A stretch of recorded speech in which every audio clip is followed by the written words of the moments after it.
Hello বন্ধুরা, দেখো আজকে আমি কি করছি। দিলাম আমি আস্ত সাদা জিরে, আর দিলাম পেঁয়াজ কুচি আর একটা তেজপাতা ছিঁড়ে। আমি তো কিপটে না, আমি তেজপাতাটাকেও ছিঁড়ে দিয়েছি। দেখো, আচ্ছা যাই হোক, এবার এগুলিকে লাল করে ভাজবো। আর ওইদিকে আমি আজকে কী করবো জানো, মুখি দিয়ে চিংড়ি মাছ দিয়ে করব। অনেকে অনেক নাম বলে মুখিটাকে। আর এই যে একটা পেস্ট করেছিলাম গ্রিন কালার, যে দেখলে, কাঁচা লঙ্কা, একটু আদা আর একটা পেঁয়াজ। আমি কাঁচা লঙ্কার তরকারিটাই সবসময় খাই, আর লাল লঙ্কা যখন দেখো এটা আমি কালারের জন্য অ্যাড করি কাশ্মীরি লঙ্কা গুঁড়োটা। এখন দিয়ে দিলাম জিরা গুঁড়ো, তারপর দিলাম হলুদ গুঁড়ো, তারপর লাল লঙ্কা গুঁড়ো, এখন দিলাম ধনে গুঁড়ো। দিয়ে এবার মশলাটাকে আমি ভালো করে কষাবো।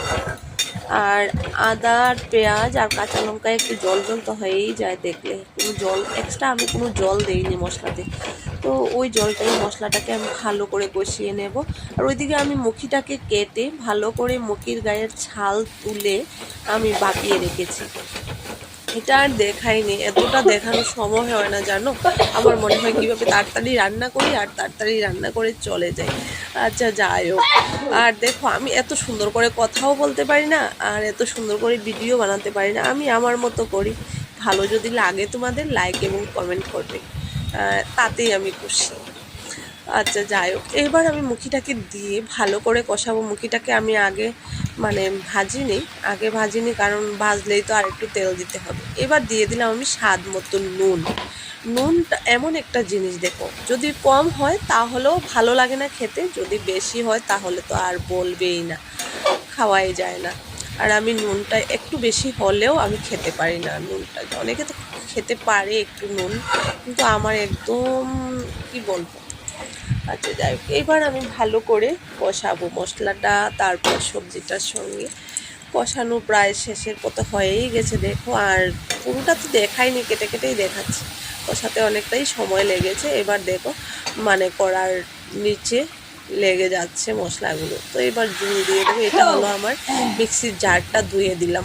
সেটা আবার বলবে না যে হাত ধোয়া জল দিয়ে দিয়েছি, সেটা মিক্সির জারে ওই যে মশলাটা করেছিলাম ওইটাকে আমি ধুয়ে দিয়ে দিলাম। এবার আর একটু জল দিলাম পরিমাণ মতো, যদিও আমি আগে একটু ভাপিয়ে রেখেছি, পুরোটা বয়েল করিনি আর কি।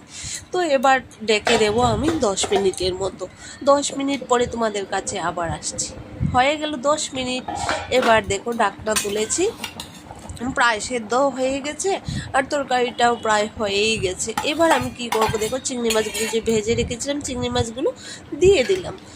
দিয়ে এবার একটু নাড়াচাড়া করব। নাড়াচাড়া করে কি করব জানো, আর একটু ডেকে দেবো। এবার ভালো করে, আর চিংড়ি মাছের যে ফ্লেভারটা না আমার দারুণ লাগে।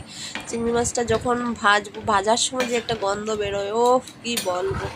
কিন্তু যাই বলো না কেন, আগে যে মা রান্না করতো সেই স্বাদটা পাওয়া যায় না জানো।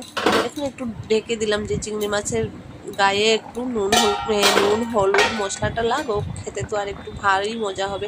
আর চিংড়ি মাছ কিন্তু বেশি কড়া করে ভাজবে না, কড়া করে ভাজলে কিন্তু খেতে স্বাদ হয় না।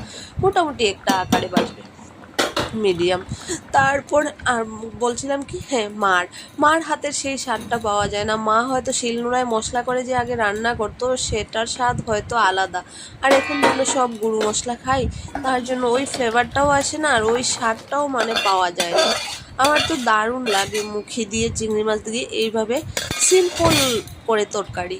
বেশি রিচ করে যে মগজ বাটা, পোস্ত বাটা এগুলি দিয়ে, দই দিয়ে, এগুলি দিয়ে না বেশি তো রিচ হয়ে যায়। তো আজকে আমি সিম্পলেই করলাম। সেদিন করেছিলাম পটল দিয়ে, তো আজকে পটল দিয়ে কাজু বাটা, পোস্ত বাটা দিয়ে আজকে সিম্পল শুধু জিরা গুঁড়ো, ধনে গুঁড়ো দিয়েই করেছি। খেতে কিন্তু দারুণ হয়েছে।